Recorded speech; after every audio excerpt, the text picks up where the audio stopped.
या देवी सर्वभूतेषु शक्ति रूपेण संस्थिता नमस्तस्यै नमस्तस्यै नमस्तस्यै नमो नमः। जय माता दी दर्शकों, आप सभी का स्वागत है डीजी महाराजा न्यूज के खास कार्यक्रम आए नवरात्रि माता के में। मैं हूं आपके साथ अनीशा।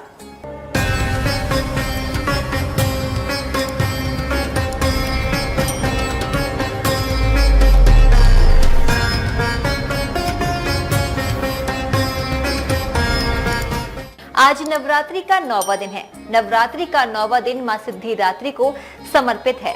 इस दिन माता सिद्धिदात्री की पूजा अर्चना की जाती है। आइए जानते हैं माता सिद्धिदात्री की महिमा के बारे में। माता सिद्धिदात्री ये सभी प्रकार की सिद्धियों को देने वाली हैं। नवरात्र पूजन के 9वें दिन इनकी उपासना की जाती है। इस दिन विधि विधान और पूर्ण निष्ठा के साथ साधना करने वाले साधक को सभी सिद्धियों की प्राप्ति हो जाती है। मां सिद्धिदात्री कमल पुष्प पर विराजमान है और इनका वाहन सिंह है। इनकी 4 भुजाएं हैं। माता की दाहिनी ओर के नीचे वाले हाथ में चक्र है, वहीं ऊपर वाले हाथ में गदा है, जबकि बाईं ओर के नीचे वाले हाथ में कमल का फूल और ऊपर वाले हाथ में शंख है। सिद्धिदात्री देवी का रूप अनंत शक्तियों से भरा हुआ है। अब जानेंगे सिद्धिदात्री की कथा और इनकी पूजा से किस लाभ की प्राप्ति होती है। साथ ही जानेंगे नवरात्रि के आखिरी दिन कन्या पूजन का आखिर क्या महत्व है।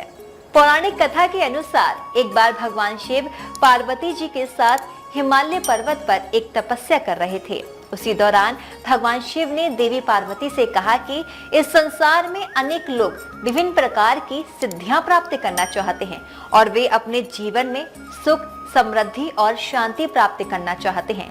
देवी पार्वती ने तब भगवान शिव से कहा कि मैं अपनी सिद्धियां और शक्ति इस संसार में भेज दूंगी, जिससे हर व्यक्ति को इनसे लाभ हो सके।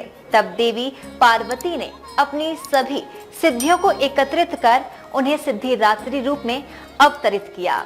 सिद्धिदात्री देवी के दर्शन से भक्तों को न केवल आध्यात्मिक सिद्धियां प्राप्त होती हैं, बल्कि सांसारिक सुखों का भी आशीर्वाद मिलता है। सिद्धिदात्री की पूजा अर्चना करने से भक्तों को ध्यान, साधना और तपस्या के माध्यम से अपने जीवन में सिद्धियां प्राप्त करने की प्रेरणा मिलती है। साथ ही यह दिन देवी दुर्गा के प्रति अटूट श्रद्धा और भक्ति को व्यक्त करने का अवसर भी होता है। इस दिन पूजा और व्रत रखने से भक्तों को मानसिक शांति, समृद्धि और परम सुख की प्राप्ति होती है।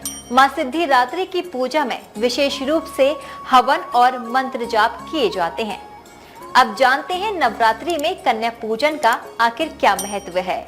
देवी दुर्गा की शक्ति को कन्याओं में देखा जाता है, क्योंकि वे शक्ति, संस्कार और पवित्रता का प्रतीक होती हैं। कन्या पूजन के माध्यम से हम देवी के उन रूपों की पूजा करते हैं जो शुद्धता और दिव्यता का प्रतीक होते हैं। नवरात्रि में कन्या पूजन से देवी दुर्गा का आशीर्वाद प्राप्त होता है। कन्याओं का पूजन देवी दुर्गा की पूजा की तरह किया जाता है। इस दिन घर में 9 कन्याओं को बुलाया जाता है जो 2 से 10 वर्ष की आयु की होती हैं। कन्याओं को खाने के लिए पूड़ी, हलवा, चने, फल और अन्य स्वादिष्ट पकवान दिए जाते हैं। इसके अलावा उन्हें उपहार भी दिए जाते हैं, जैसे कि रुपए, कपड़े आदि।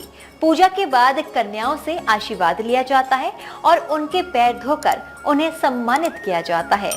कन्या पूजन का मतलब केवल पूजा नहीं, बल्कि यह समाज में महिलाओं के प्रति सम्मान और समर्पण का प्रतीक भी है। इस दिन हम नारी शक्ति का सम्मान करते हैं। नवरात्रि की पूजा का अंतिम दिन कन्या पूजन से ही संपन्न होता है। इसके बिना नवरात्रि अधूरी मानी जाती है। महानवमी के दिन देवी सिद्धिदात्री की पूजा और कन्या पूजन से हमें सीख मिलती है कि सच्ची शक्ति और सिद्धियां वही होती हैं जो दूसरों के भले के लिए होती हैं। नवरात्रि की यह समाप्ति हमें जीवन में आध्यात्मिक शांति और समाज में सकारात्मकता बदलाव लाने का आशीर्वाद देती हैं। तो इस महानवमी देवी सिद्धिदात्री का आशीर्वाद प्राप्त करें और अपने जीवन यात्रा को और भी सफल और संपूर्ण बनाएं। डीजी महाराजा न्यूज के खास कार्यक्रम आए नवरात्रि माता के में हमने आपको माता की महिमा के बारे में बताया। उम्मीद है यह कार्यक्रम आपको पसंद आए। जय माता दी।